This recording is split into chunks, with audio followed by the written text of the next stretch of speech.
하나님의 은혜 안에 사는 삶, 오늘도 하나님의 장래 은혜를 믿음으로 사는 것에 대해서 함께 나누게 되겠습니다.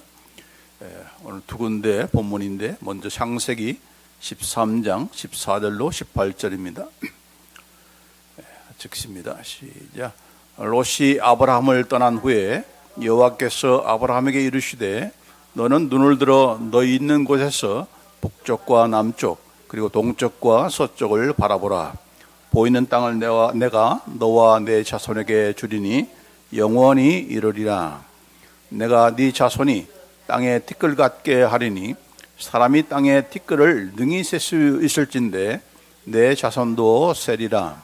너는 일어나 그 땅을 종과 행으로 두루 다녀보라. 내가 그것을 네게 주리라. 이에 아브라함이 장막을 옮겨 헤브론에 있는 마므레 상수리 숯불에 이르러 거주하며 거기서 여호와를 위하여 제단을 쌓았더라. 그다음에 우리 고린도후서 1장 8절로 10절 시작. 형제들아, 우리가 아시아에서 당한 환난을 너희가 모르기를 원하지 아니하노니 힘에 겹도록 심한 고난을 당하여 살 소망까지 끊어지고 우리는 우리 자신이 사형 선고를 받은 줄 알았으니 이는 우리로 자기를 의지하지 말고 오직 죽은 자를 다시 살리시는 하나님만 의지하게 하심이라. 그가 이같이 큰 사망에서 우리를 건지셨고 또 건지실 것이며 이후에도 건지시기를 그에게 바라노라. 아멘. 하나님의 장래 은혜를 믿음으로 우리가 산다 하는 그런 내용인데, 당신은 하나님을 신뢰하는 믿음을 가지고 있는가? Do you have the faith that trusts in God?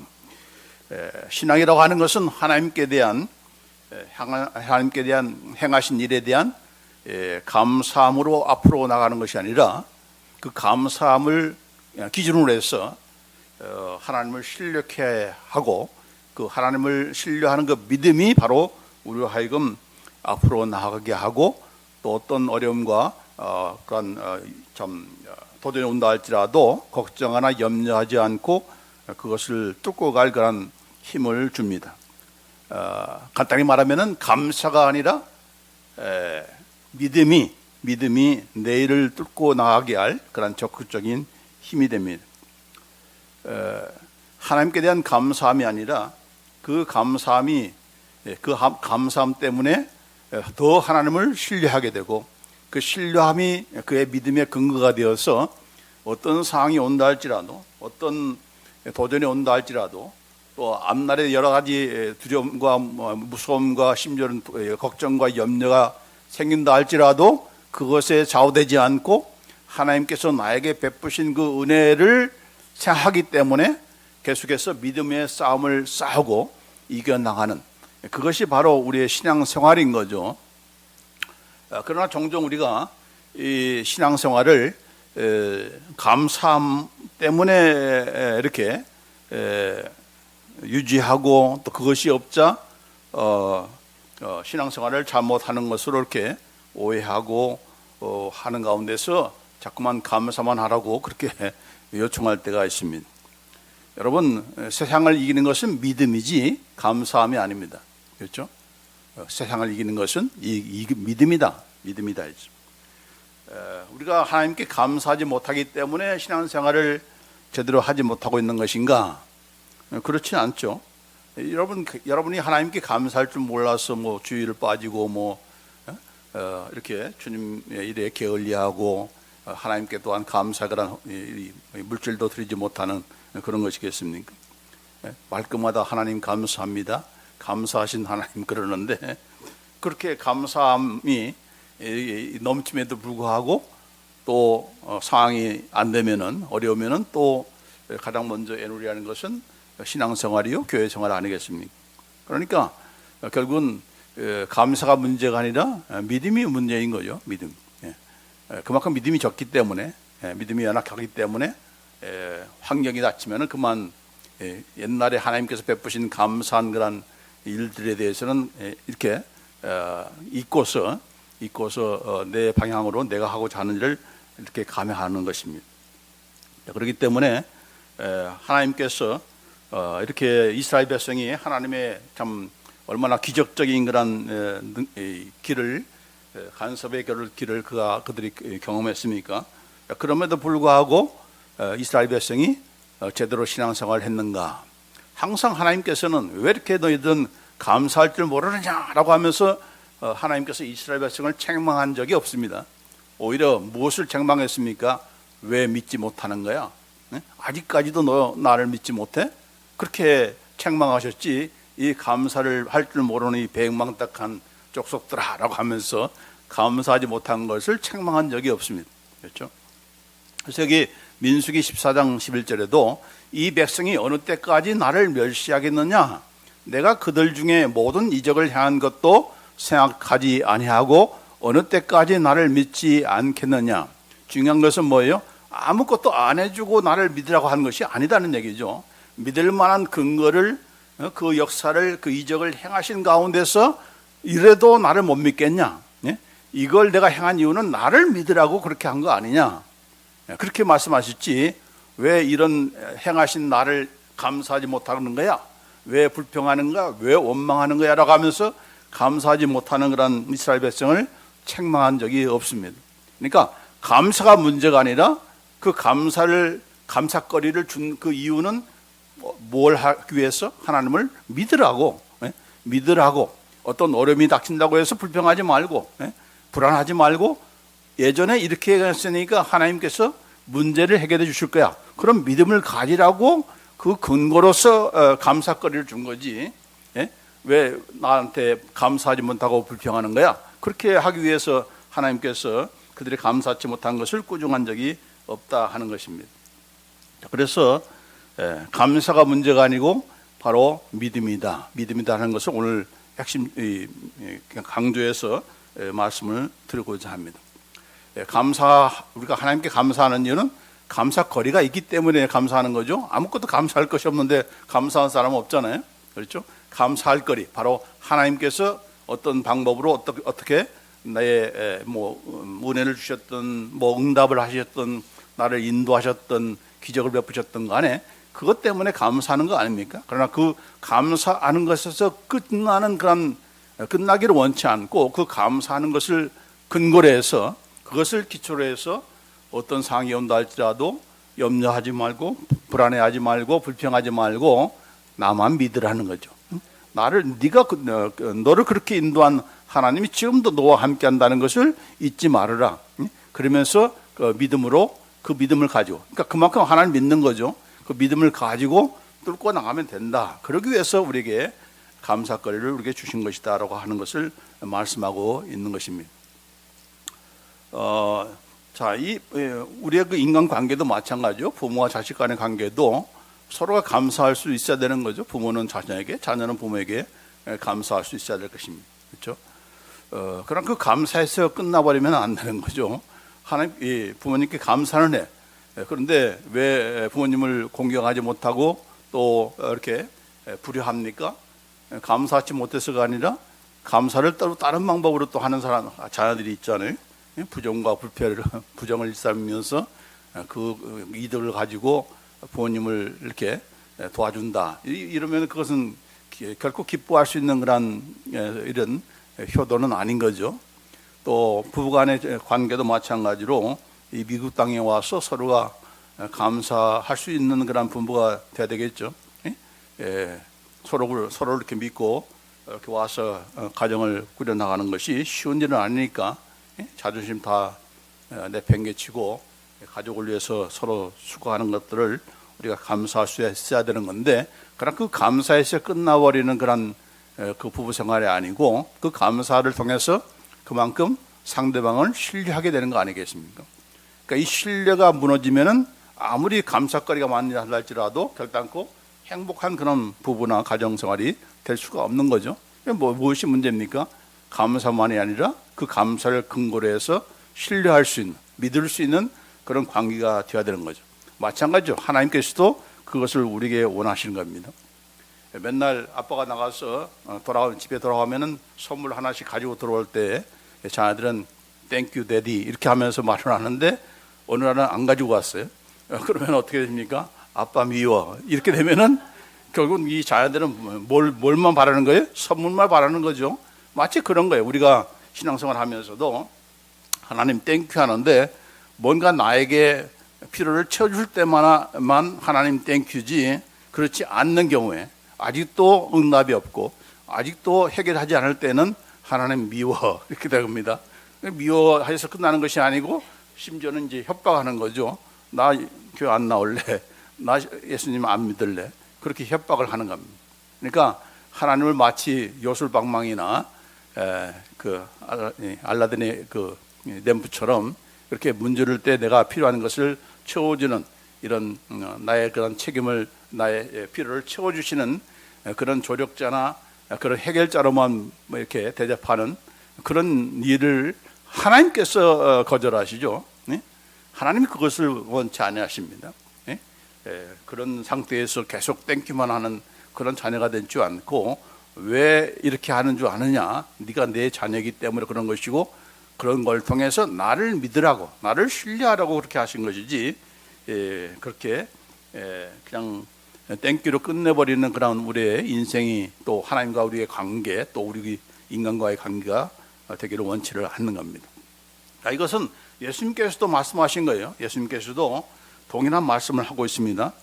종종 믿음이 연약한 그런 사람들에게 이 믿음이 적은 자들아, 그렇게 꾸중했지, 그렇게 책망했지, 이 감사를 모르는 사람들아 라고 하면서 꾸짖은 적이 없습니다. 물론 이제 한두 가지 있지만은 대부분이 믿음이 적은 자들아 라고 하면서 책망하신 것을 우리가 보게 됩니다. 자, 오늘 있다가 내일 아궁에 던지지는 들불도 하나님이 이렇게 입히시거든 하물며 너희일까 보냐. 믿음이 작은 자들아. 믿음이 작은 게 없습니까? 적은 게 없습니까? 우리는 그동안에 믿음이 적은 자들아 라고 했습니다. 자, 그러므로 염려하기를 무엇을 먹을까, 무엇을 마실까, 무엇을 입을까 하지 말라. 그러니까 공중에 나는 새를 보라. 공중에 나는 새를 보라. 새만 볼 것이 아니고 새를 보면서 생각하라는 얘기죠. 지난 시간에 말했죠. 믿음은 생각하는 것이다. 이 공중에 나는 새를 보고 무엇을 생각하고 했습니까? 저들이 이렇게 먹을 것을 위해서 이렇게 구하지 않다더라도 하나님께서 이렇게 천부 하나님께서 저들이 관한 모든 것을 필요를 채워주시는 분이 아니신가 라고 하면서 그것을 통해서 생각하는 얘기죠. 그것을 보면서도 들풀도 하나님께서 이렇게 저들이 싸움질도 안 하고 뭐 서로 길쌈하면서 서로 이렇게 살려고 버덩치지 않는데도 불구하고 하나님께서 이렇게 다 입히시고 기르시고 이렇게 하는 것을 보면서 너희는 생각하라. 뭘 생각하라는 겁니까? 하나님을 생각하라는 거죠. 하나님께서 저들의 모든 필요를 채워주시는 하나님이다. 저들은 천부이지만은 우리는 아버지죠.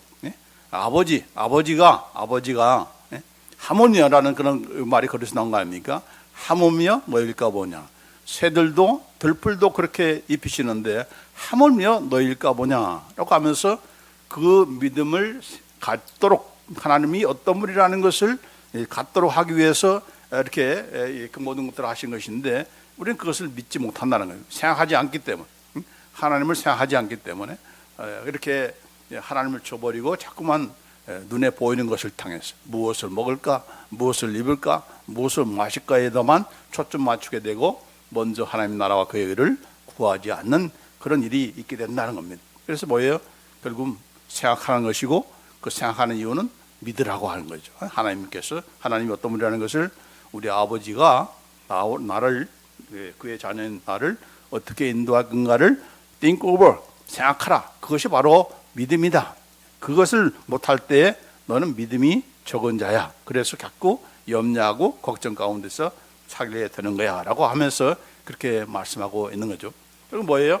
결국은 감사가 문제가 아니고 감사하게 하신 그걸 기준으로 해서 하나님을 믿어야 되는데 믿지 않는 것이, 믿지 못하는 것이, 그것이 문제다 하는 것을 지금 계속해서 말씀하고 있는 겁니다.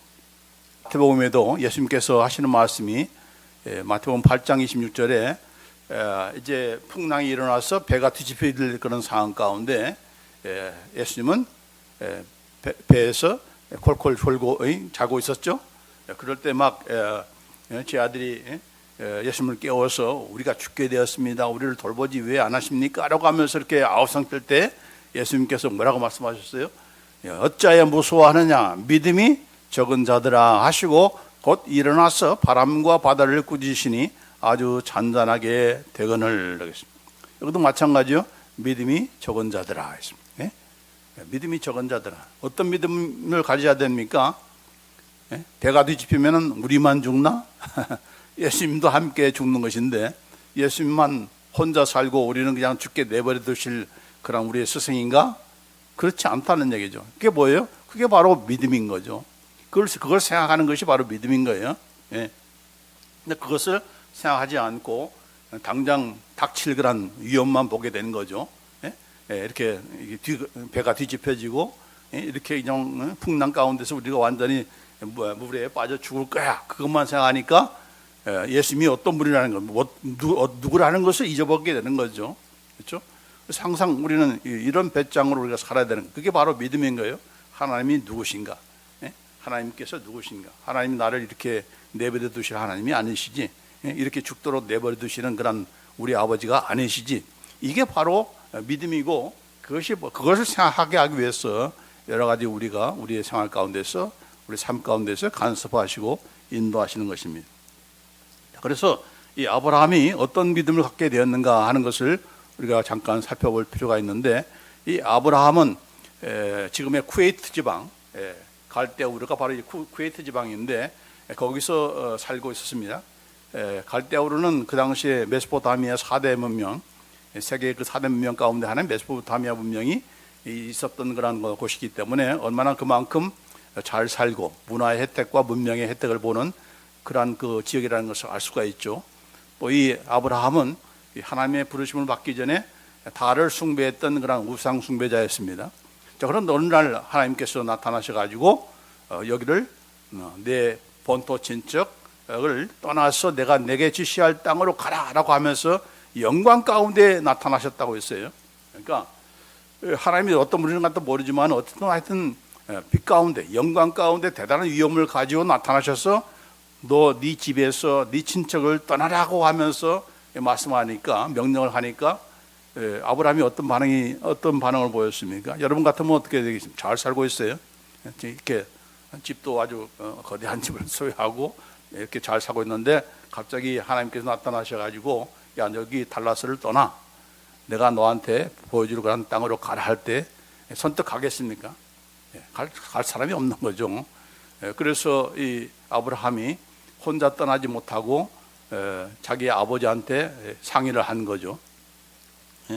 그래서 간밤에 영광의 하나님께서 나타나셨는데 여기 이 본토 친척을 떠나서 이렇게 지시할 땅으로 가라고 그렇게 어떤 신이 나타나가지고 그렇게 말씀을 하셨습니다. 어떻게 하면 좋을까요? 아브라함이 그렇게 아버지에게 상의를 한 겁니다. 그러니까 이 아버지 데라가 그 내용을 듣고서 얘가 무슨 자다가 봉창 뚫는 그런 말도 하는 것 같지 아니고 실제로 봤구나, 실제로 들었구나 라고 하면서 그런 본인도 또 종교심이 있으니까 우상을 섬기는 그런 종교심이 있으니까 이게 떠나지 않으면 안 되겠구나 라고 하면서 떠나게 된 거죠. 그래서 아버지 데라가 그 떠나는 그런 모든 것을 주도하면서 떠나게 된 겁니다. 그래서 이 지금 쿠웨이트 지방에서 저쪽 북쪽에 있는 하란까지 지금 팔레스타인 근처 상당히 그 장거리를 이렇게 가면서 결국 거기에서 더 이상 떠나지 못하고 자기의 그 문화권, 자기 문명권을 떠난다는 것은 그 당시에 다 이 위험이 따르는 거죠. 어떤 민족이 어떤 자들이 공격해 뭘 얻기 때문에 더 이상 이 정도 가지고는 내가 더 이상 떠날 수 없다고 하면서 결국 이 하란 땅에 머무게 된 겁니다. 그래서 여기 11장 31절에 보면은 데라가 아브라함의 아버지죠. 데라가 그 아들 아브라함과 하란의 아들인 그의 손자 롯과 그의 며느리 아브라함의 아내 사레를 데리고 갈대인의 우르를 떠나 가나안 땅으로 가고자 하더니 하란에 이르러 거기 거류하였으며 하란에 그냥 주저앉고 마는 거예요. 잠시 머무는 것이 아니고 상당한 오랫동안에 이렇게 거기서 살게 된 겁니다. 그리고 나서 데려가 나이가 205세가 되어 하란에서 죽었더라. 아버지 데라가 하란에서 죽었어요. 죽자 그 다음에 여호와께서 아브라함에게 이르시되 너는 너의 고향과 친척과 아버지의 집을 떠나 내가 내게 보여줄 땅으로 가라. 한 가지가 첨부가 되어 있죠. 네 아버지의 집을 떠나라 했습니다. 그동안은 아버지의 의존했던 그런 그 아브라함이었지만은 이제 아버지가 죽자. 사실 이 데라라는 이름이 말 그대로 지체라는 뜻입니다. 딜레이 됐다는 거예요. 그러니까 하나님의 그 계획이 이 데라로 말미암아 딜레이 되었다 그런 뜻이에요. 그러니까 그 딜레이 된 것이 끊자 데라가 죽자 그 즉시에 하나님께서 다시 두 번째 나타나셔가지고 너는 네 본토 친척 네 아비의 집을 떠나서 내가 내게 보여야 할 땅으로 가라라고 하면서 결국은 그 일로 말미암아서 이제 아브라함이 가나안 땅에 입국하게 된 거죠. 그런데 그 가나안 땅에 들어가자마자 어떤 일이 벌어졌습니까? 기근이 있었어요.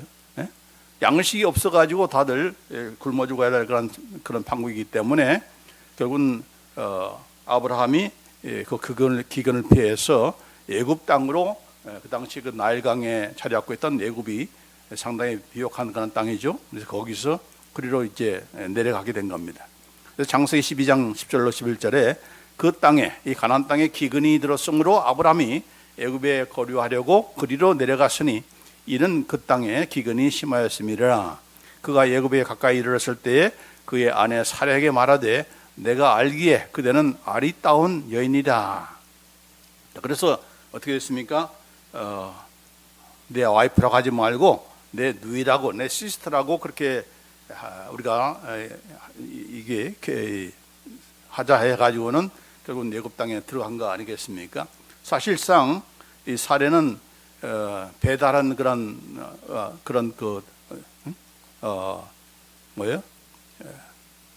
누이기 때문에 이 아브라함의 말은 또 거짓말이 아니에요. 사실이었어요.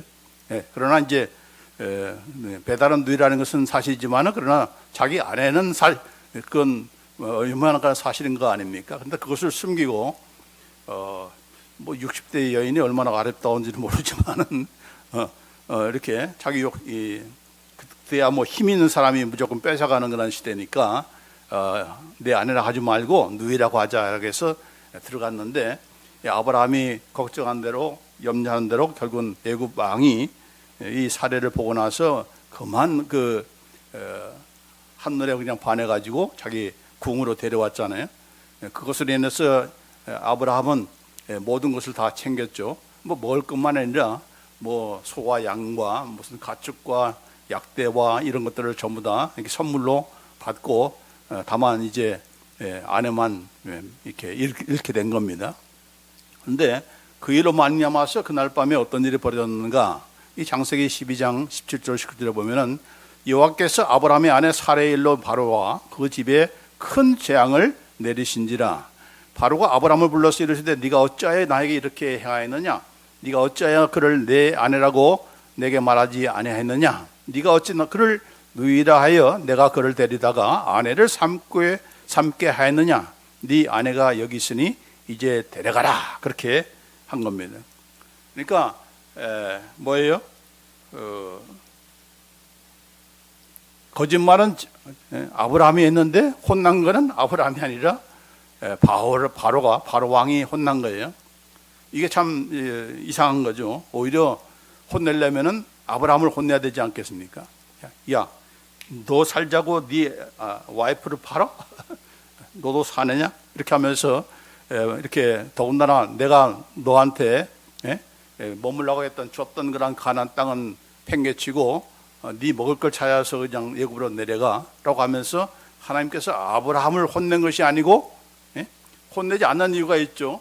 혼낼 수준이 아니기 때문에 혼내지 않는 겁니다. 그렇죠? 우리가 뭘 혼내는 것은 그런 수준에 있어야 되는데 안 있을 때 혼나야 그게 효과적인 그런 징계 아닙니까? 그렇죠?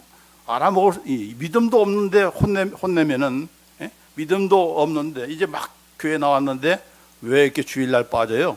왜 헌금도 안 해요? 이러면 그 사람이 어떻게 되어 있습니까? 내가 다시 내 교회 안 나간다. 그렇게 되는 거죠. 그렇기 때문에 아직 수준이 안 된 사람에게 그것을 요청할 수가 없습니다. 그렇죠? 그러나 이제 수준이 된 사람인데 그런 행동을 안 할 때는 그건 그러니까 권면하고 할 그런 이유가 되는 거죠. 그러나 이제 아브라함은 지금 뭐 하나님이 어떤 분이라는 것을 뭐만 알았습니까? 어느 날 갑자기 나타나가지고 여기를 떠나라고 했다. 뭐 두 번째 그렇게 똑같은 말을 이렇게 한 것을만 알고 있지 도대체 하나님이 어떤 분이라는 것을 알지 못하기 때문에 그냥 자연스럽게 먹을 것을 따라서 살기 위해서 애굽 땅으로 내려간 겁니다. 그러니까 그것은 무슨 신앙의 타락이 아니죠. 타락이라고 하는 것은 뭐예요? 그 위치에 있어야 될 그런 위치를 지키지 못한 것이 타락이 아닙니까? 그러니까 지금 타락을 논할 그런 수준이 아니기 때문에 아브라함을 혼낸 것이 아니라 대신 바로 왕을 혼내는 겁니다. 그 바로 왕을 혼내는 이유가 있어요. 바로 왕은 그 당시에 정말 세계를 통치하는 그런 막강한 그런 권세를 가진 그런 사람이 아닙니까? 그런데 그 바로 왕이 누구한테 혼냈는가? 하나님께 혼난 거예요. 밤새 그의 가정 그 집안에 재앙을 내렸다고 했습니다. 어떤 재앙인지 모르지만은 그런 재앙을 내려가지고 이것이 그 이유가 뭔지를 알게 된 거예요. 이렇게 바로 왕은 벌써 나름대로 이런 그 센스가 있었는지 내가 이 아브라함의 아내를 취한 것 때문에 지금 어떤 신이 나타나가지고 나에게 이런 재앙을 내렸구나라는 것을 대번 알고서 그 다음날 바로 아브라함을 불러서 얘기한 거죠. 야, 너 왜 네 아내를 누이라고 속여서 내가 네 아내를 내 와이프로 삼으려고 이렇게 했어? 빨리 떠나, 꺼져 이렇게 하면서 그냥 말로만 보낸 것이 아니고 그냥 싸주면서 제발 좀 빨리 떠나라고 그렇게 한 거 아닙니까? 근데 여기서 중요한 것은 뭐예요? 아브라함이 그것을 통해서 하나님이 어떤 분이라는 것을 알게 되었다는 얘기입니다. 적어도 하나님 어떤 분이세요? 이 바로 왕보다도 더 세신 분이시다. 더 강하신 분이신데 그 하나님께서 지금 누구 편을 들고 계신다? 내 편이 되고 계신다. 바로 왕을 꼼짝 못하게 하는 그 하나님이 바로 나를 갈대아 우르에서 가라고 명령하신 분이시고 또 내가 잘못했지만 나를 책망하지 않으시고 그것 때문에 바로 왕을 혼내신 그 하나님이 나와 함께 하신다. 그걸 지금 알게 된 거죠. 그것이 바로 지금 하나님께 대한 그런 믿음을 갖게 된 그런 출발점이 된 것입니다. 자, 이것이 이 사건으로 인해서 결국은 아브라함이 어떤 일을 감행하는가, 어떤 믿음의 용단을 내리는가. 그 후로 이제 자꾸 이제 재산도 늘고 이렇게 가축도 늘고 하니까 소유물들이 늘고 하니까 이 아브라함과 조카 롯과의 그런 가정 간에 그런 불화가 생긴 거 아닙니까? 밑에 사람들이 서로 치고받고 싸우는 거예요. 그러니까 이제 이 서로가 더 이렇게 많이 풍성해지니까 포효해지니까 싸움이 있게 되는 겁니다. 그렇죠? 식구들 간에도 없을 때는 서로 그렇게 한 방에서 그냥 뛰어들면서 참 사이좋게 잘 지내는데 이제 이렇게 이 생활이 넉넉해지면 자꾸 이제 싸우게 되는 거고 더 가지려고 싸우게 되지 않습니까? 그렇죠? 재벌 가정에서 왜 맨날 싸움이 납니까? 그렇게 많이 가지고 있는 그런 자녀들인데 왜 서로 티카티카 싸웁니까? 그러니까 그건 우리의 생각이고 여기 마찬가지로 아브라함과 이 롯과의 관계시도 그 밑에 사람들이 서로 싸우게 된 거예요. 서로 종들이 싸우게 되고 그러는데 그때 아브라함이 어떤 결단을 내리는가? 롯과 헤어져야겠다는 이제 분가해야겠다는 그런 결단을 내린 겁니다. 그래서 아브라함이 뭐라고 했습니까? 이렇게 싸울 것이 아니다. 우리가 서로 이렇게 서로 한 골육인데 이렇게 싸울 일이 아니다. 하면서 자, 네가 오른쪽 하면 나는 왼쪽 할 것이고, 네가 왼쪽 하면 나는 오른쪽 할 거니까 네가 먼저 택해서 가라, 떠나라 그렇게 말한 겁니다. 여러분 이 당시는 자기 식구들이 자기의 목숨을 자기 가족을 지키는 그런 시대이기 때문에 어떻게라도 식구들이 많아야 내 가정을 지킬 수가 있는 그런 시대입니다. 그렇죠? 한 사람이라도 더 있어야 조카든 누구든 함께 있어야 내 생활이 보장이 되고 내 가정의 안녕이 이렇게 보장되는 때인데 조카 롯과 헤어지는 그런 결단을 내린다? 그건 쉽지 않은 그런 결단인 거죠. 그런데 그것이 가능한 이유는 바로 하나님께서 자기를 이렇게 이곳에 인도하셨고 또 예고방을 통해서 그가 나를 붙들고 있다는 것을 알기 때문에 그 믿음을 가지고 그런 결단을 하게 된 거예요. 무슨 아브라함이 무슨 양보심이 많아서 그렇게 양보하고 한 것이 아니고 자기 뒤에는 누가 계신다? 하나님이 계신다. 하나님이 함께 하시면 나는 되는 거야 라고 하면서 조카 롯과 헤어지는 그런 결단을 하게 된 겁니다. 그러자 이제 조카 롯이 어떤 것을 택했습니까? 눈에 보이는 좋은 땅을 택했잖아요. 그것이 바로 어떤 땅이었습니까? 나중에 하나님께서 멸하신 소돔과 고모라 땅이었죠. 그래서 눈에 보이는 완전히 이건 여호와의 동산 같고 에덴 동산 같고 애굽과 같이 그냥 비옥한 땅이기 때문에 기름진 땅이기 때문에 그것을 눈을 들어서 보니까 이것이 바로 내가 갈 곳이다. 이것이 나의 앞길을 보장하는 그런 땅이다라고 하면서 그것을 택했어요. 그래서 떠났어요. 그런데 그 떠난 후에 무엇이 어떤 일이 벌어졌는가? 하나님이 먼저 나타나셨어요. 아브라함이 하나님께 요구한 것이 아니고 하나님 이제 하나님께서 어떻게 나를 내 앞길을 보장해주고 인도해 주지 않겠습니까? 라고 하면서 하나님께 기도한 것이 아니라 떠날 때 떠나자마자 누가 나타나셨는가? 하나님이 나타나셨어요. 여기 보면은 창세기 13장에 보면은 롯이 아브라함을 떠난 후에 여호와께서 아브라함에게 이르시되 롯이 떠나자마자 누가 먼저 나타나셨는가? 하나님 먼저 나타나셨어요. 아브라함에게. 그래서 너는 눈을 들어 너 있는 곳에서 북쪽과 남쪽 그리고 동쪽과 서쪽을 바라보라. 보이는 땅을 내가 너와 내 자손에게 주리니 영원히 이르리라. 염려하지 마, 걱정하지 마. 네가 먼저 택되지 않았다고 상심할 필요가 없어.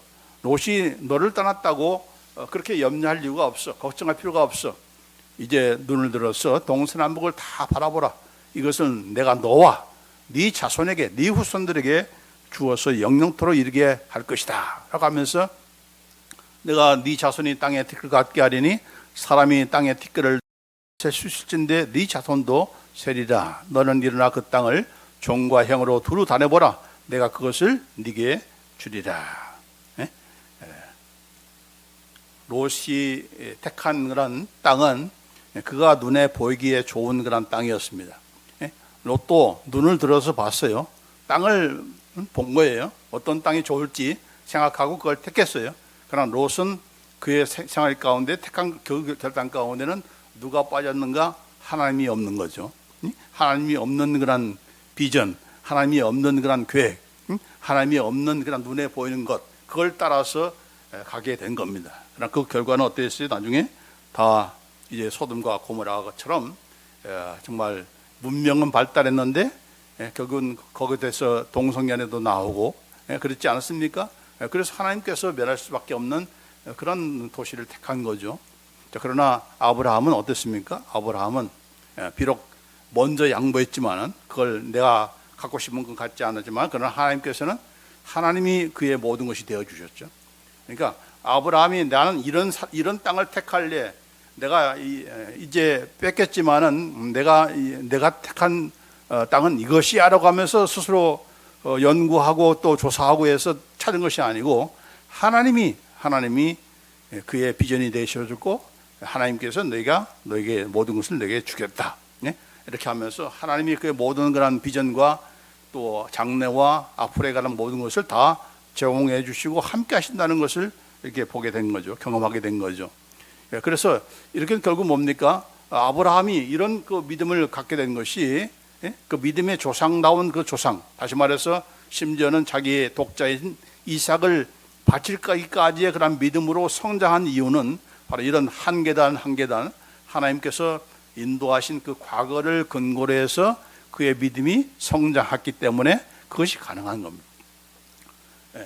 이제 막 예수 믿는 사람에게 야, 집 다 팔고 교회한테 다 하나님께 다 바쳐. 그러면 다 그 항복할 사람이 누가 있습니까? 그렇죠? 그러나 이제 어떤 믿음의 그런 수준이 되면은 내가 어떻게 더 드릴 것이 없을까라고 하는 생각을 하면서 하나님께 헌신하는 그런 사람이 되는 것과 마찬가지로 아브라함도 갑자기 뭐 이삭을 바치라고 할 때 바친 것이 아니에요. 또 그것을 뭐 사람들이 그냥 그걸 각색해 가지고 이 아브라함이 그런 말을 들을 때 얼마나 고심했겠는가. 아니 하나님께서 주실 때는 언제고 또 바치라고 하시는가 하면서 그냥 밤새 울고불고 하면서 그렇게 기도했다라고 소설을 쓰는데 그게 아니에요. 그 다음날 일찍이 하나님께 바치라고 하는 산으로 데리고 간 거 아니겠습니까? 그건 하루아침에 된 믿음이 아니라는 거죠. 여러분의 믿음도 자꾸 우리의 믿음이 성장해야 되는 거죠. 옛날 20년 전의 나의 믿음과 지금의 믿음이 성장해야 되는, 그 성장하게 하는 일이 바로 하나님께서 여러분을 붙드시고 일하시고 함께 하신 그 이유인 거죠. 그걸 하라고, 그걸 하게 하기 위해서 하나님께서 역사하신 것인데, 우리는 그냥 과거에 머무를 때가 많았어요. 내가 옛날에 이랬어, 내가 하나님께서 이렇게 나를 도와주셨어, 그런데 지금은 안 해, 지금은 이렇게 믿지도 않아. 그러면 그건 잘못된 거죠. 잘못된 거죠. 그러니까 핵심은 뭐예요? 감사하면서 그치면 안 된다는 거죠. 감사케 하는 이유는 장래 베푸실 하나님의 은혜를 우리가 믿고 신뢰하면서 하나님을 믿고 의지하면서 그 믿음으로 감당하고 그 믿음으로 승리하고 싸워 나가라고 하는 그 이유를 위해서, 그것을 위해서 그렇게 한 거 아니겠습니까? 자, 그래서 이런 아브라함이라는 믿음이 하루아침에 된 것이 아니고 우리의 믿음도 마찬가지입니다.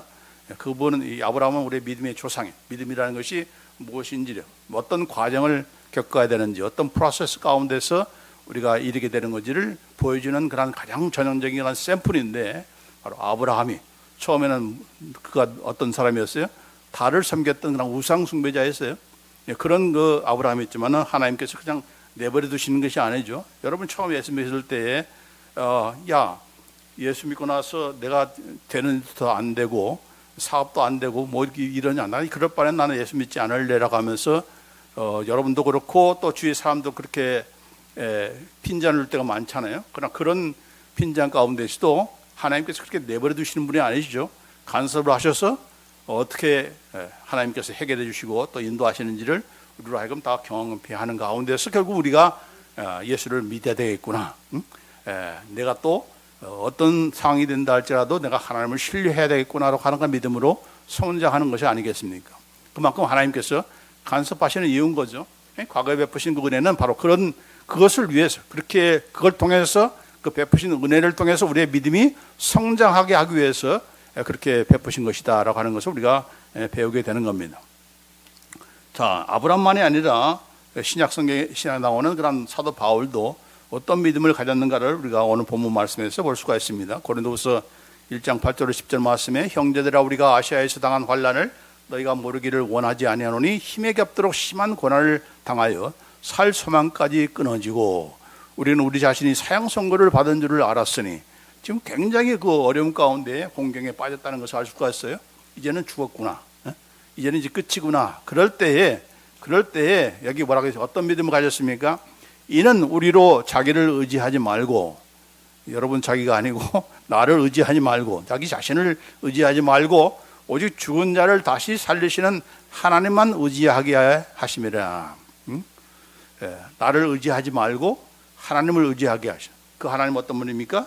죽은 자도 살리시는 하나님이 아니냐, 그 하나님을 의지하게 한 것이다라고 하면서 그가 이같이 큰 사망에서 우리를 건지셨고 또 건지실 것이라, 이후에도 건지시기를 그에게 바라노라.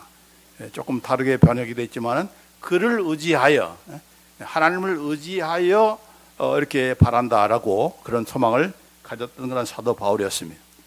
그러니까 어려움만 보면은 이건 이제 끝이구나, 이젠 죽었구나, 그렇게 하기가 쉬운데, 그 어려움을 통해서 누구를 의지하게 하는가, 누구를 소망을 두게 하는가, 바로 하나님을 우리가 믿어야 되겠다는 것을 알게 되는 것이고, 그 하나님 믿을 때에 우리를 과거에서 건졌던 그 하나님이 지금도 앞으로도 건지실 것이다.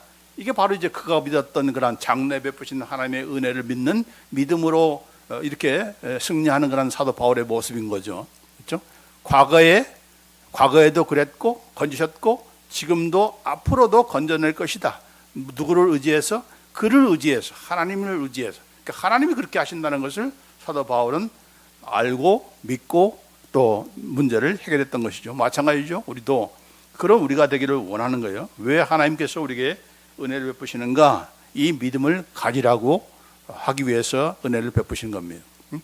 여러분이 그동안에 뭐 한 사람도 그 은혜를 받지 않고 이 시간까지 또 이 시각까지 여러분 신앙생활을 하는 그런 사람은 아무도 없기 때문에 되돌아보라, 뒤를 돌아보라. 하나님께서 어떻게 과거에 나를 인도하셨는가를 생각하라. 그걸 생각함으로 그걸 의지해서 그걸 기반으로 해서 장차 앞으로 내일도 앞으로 어떤 장래에도 어떤 문제가 온다 할지라도 두려워하거나 무서워하지 않고 하나님이 나를 이렇게 인도하셨는데 앞으로도 계속해서 나를 인도하실 거야. 그 믿음을 갖는 것. 그것이 바로 장차 베푸실 하나님의 은혜, 하나님의 장래 은혜에 대한 그런 믿음으로 우리가 살아야 될 그런 이유인 것이고 그것이 바로 우리의 승리의 비결인 것입니다. 그럼 우리가 되기를 간절히 원합니다. 기도합시다.